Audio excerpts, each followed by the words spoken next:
Kasi ang akin po, and I've tried all my life to be a dutiful citizen, and Alan knows I was a good daughter, a better daughter than he was a son, in terms of following our father's rules.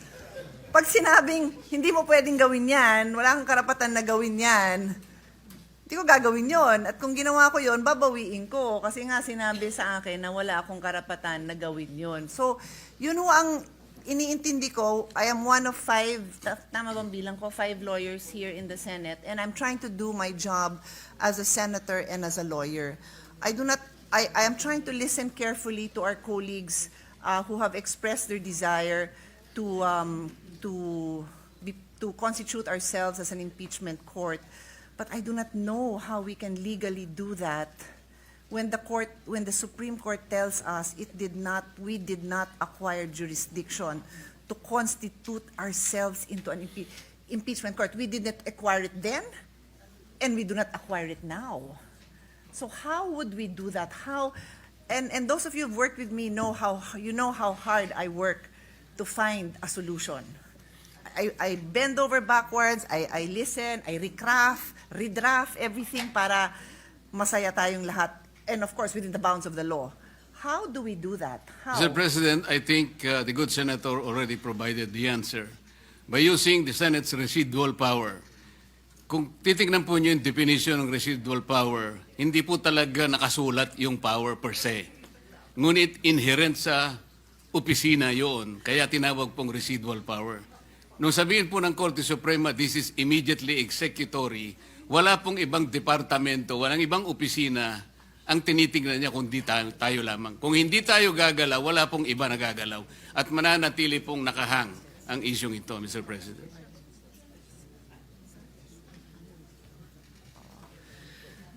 So, yun yung first point, Mr. President, that I wanted to raise, and thank you for your response, Senator from Tarlac. And then with respect to the second phrase that I wanted to dive into, immediately executory. So sinabi to dun sa desisyon, and then I think the Senate President mentioned it also, that in their press briefing just yesterday, the Supreme Court stated that to recall, on July 25, 2025, the Supreme Court granted the petition to dismiss the 4th impeachment complaint against Vice President Duterte. In a 13-02 decision with the justices present voting unanimously, and Associate Alfred Benjamin Kagiwa inhibiting, and Associate Justice Maria Filomena Singh on leave, the Supreme Court en banc ruled that the impeachment complaint was void for violating the 1-year ban and due process requirements. This decision is immediately executory. Inulit pa nila sa press briefing nila. So sa akin lang po, parang nahihirapan ako as a lawyer and a lawyer in the Senate to say that they did not intend it to be immediately executory, because they said this knowing that there already was a motion for recon, and knowing that we are going to have this discussion today, because we made this date public, that on this day we will have this discussion. So again, I'm trying hard to see how, other than disposing of the case using our residual powers following the instructions of the Supreme Court, we can further debate this issue. That is my dilemma, dear colleagues, Mr. President. May I offer an answer, Mr. President? Of course.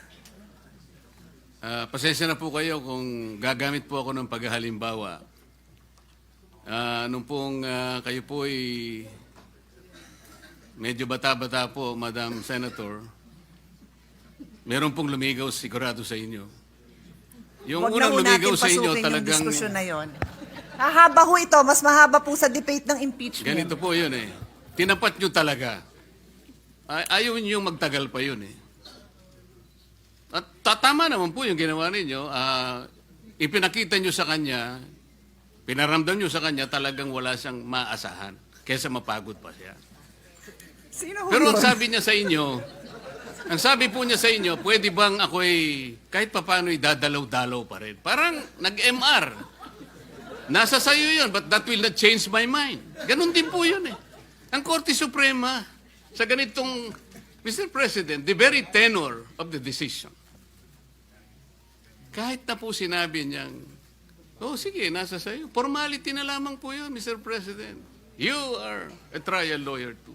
Most of us here became trial lawyers. This is our experience. Huwag po nating pahirapan yun. Sana man lang kung ang decision po 8-7. Yun po pwede nating pagtalunan po eh.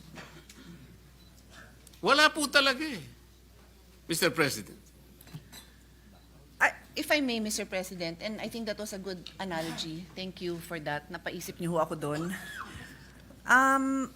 I think what's interesting with His Honor's analogy is there are people, there's the public, I don't know, millions of people would like to understand ano ba yung final na kasong yon, may evidence ba? And totoo yan, di ba? Hindi natin matatanggal yon. So in the same way, yung manliligaw na walang pag-asa, gusto din niyang malaman na ano ba yung chances, ano ba yung nangyari, bakit ba meron kang ganitong conclusion, can I convince you otherwise? I think that's what His Honor is trying to say. And I think the public really want to know. Let the record show na tawang-tawa po si Senator Bato sa likod. And we really want to know, sino ba namang may ayaw malaman kung merong isang public official na naakusahan ng katiwalian? Lahat po tayo interesado doon eh, whether mahal mo yung taong yon, whether galit ka sa taong yon, you want to know the truth. Kasi kung naniniwala ka na innocent yung taong yon, gusto mong mapatunayan niya na innocent siya. At kung galit ka sa taong yon, gusto mong mapatunayan na guilty siya, hindi ba? But meron tayong kinikilalang Supreme Court na nagsasabing hindi nga dumaan sa tamang proseso. So kumbaga siguro sa example nyo, baka hindi dumaan sa tatay ko, hindi nagpaalam ng maayos. Di wala naman akong choice, kundi sabihin na wala kang pag-asa. Baka naman may pag-asa, pero I have to follow the rules of my father's house na hindi dumaan sa tamang proseso. So doon ho tayo babalik, and as a lawyer, I have to say this na yun nga, we are governed by laws. And in as much as gusto ko rin malaman, bothered ho ako sa mga gantong okasasyon. The other day, our colleagues, merong privilege speech tungkol sa kalokohan dun sa paggagawa ng mga flood control. Gusto natin malaman, di ba? Ngayon, pagka yun na-discuss sa sa media, okay na, media siya. Pero walang papupuntahan yun kasi it should go to the proper process. May process yan sa halls of the Senate.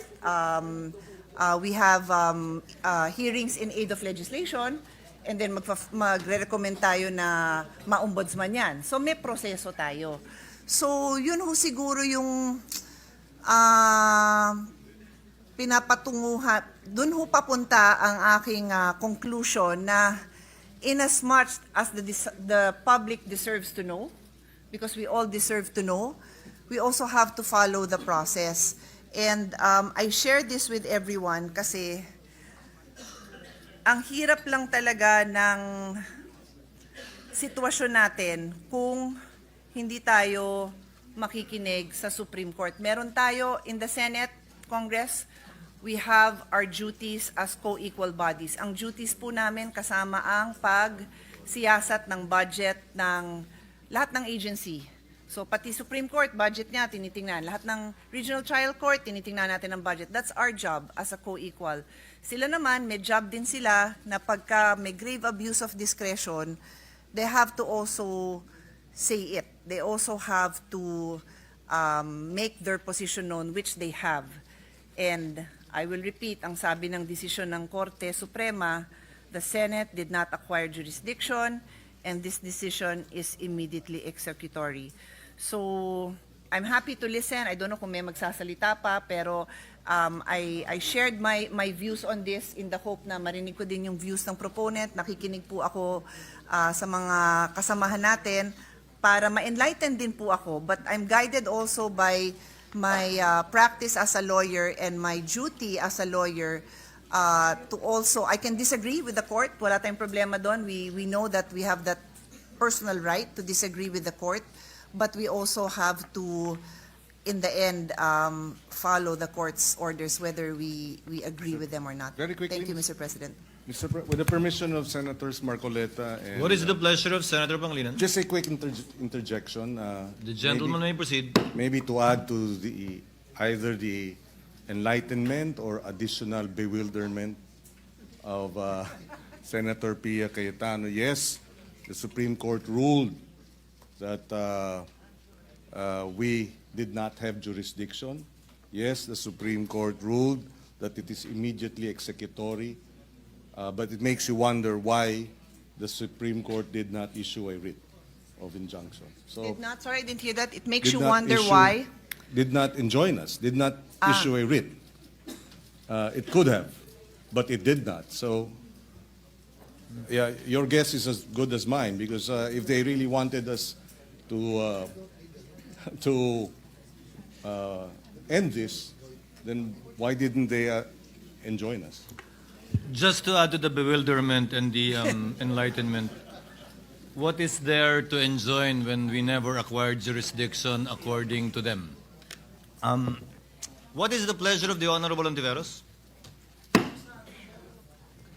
Thank you, Mr. President. Dalawang dagdag na punto lang para sa diskusyon natin. Precisely regarding the immediately executory na kababanggit lang ni Senator Pangilinan at inulit din kanina ng good gentleman from Tarlac at pati ng good gentlewoman from Taguig Pateros, immediately executory. Still, Mr. President, there is no defiance here dahil the ruling, hindi pa rin po final siya. And even if the ruling states that it is immediately executory, at kahit inulit po yun dun sa recent na anunsyo ng Korte Suprema tungkol sa MR, even if the ruling states that it is immediately executory, the court itself in many cases has explained that this does not mean self-executory. Immediately executory does not mean self-executory. Section 1, at ito kaugnay ng kasasabi ni Senator Pangilinan, Section 1, Rule 39 of the 2019 Rules of Court states that execution shall issue as a matter of right on motion. This means that a writ of execution issued upon a motion is necessary for the execution of a decision. At this point, Mr. President, wala pa pong iniuutos ang Korte Suprema sa Senado. And secondly, at this point, Mr. President, bukod pa po kasi sa yung first group of complainants, yung House of Representatives mismo sa pamamagitan ng Solicitor General at yung isang bayan, meron pang isang importanteng entity, institusyon sa ating lipunan na nagsalita tungkol doon sa Supreme Court ruling. At ito po ay isang entity sa mass media, ang ABS-CBN. Meron po silang anunsyo, ABS-CBN news statement on articles cited in the Supreme Court decision on Vice President Sara Duterte's impeachment. At gusto ko lang i-make of record dito, Mr. President. Sabi nila, ABS-CBN News respectfully clarifies that the article cited in the Supreme Court decision on the impeachment of Vice President Sara Duterte did not state that the House of Representatives transmitted the articles of impeachment to the Senate without a plenary vote. The ABS-CBN statement, Mr. President, calls into question the factual premises of the SC decision. Isa po ito sa binabanggit na numerous factual errors. If the very factual premises were wrong, the legal conclusion cannot be relied upon. With due respect, salamat po, Mr. President.